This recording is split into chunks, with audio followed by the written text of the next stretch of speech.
Seansa gjyqësore ndaj të akuzuarve për zjarrin në diskotekën Puls në Koçan, ku humbën jetën 62 të rinj dhe mbi 200 u plagosën, ende nuk është saktuar.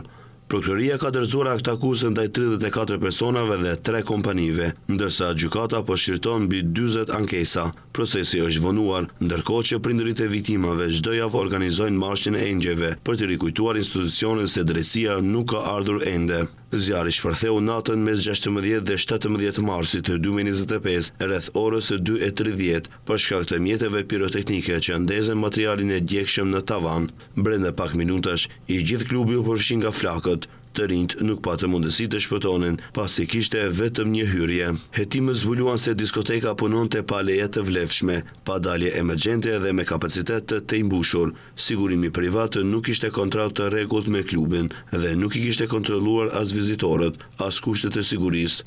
Ndër të akuzuarit janë ish kryetar të komunës së Koçanit, ish ministri i ekonomisë, zyrtar të ministrive dhe inspektor shtetëror. Në listë përfshihet edhe pronari i firmës që përgatiti dokumentacionin teknik të rrem, si edhe djali i pronarit të diskotekës.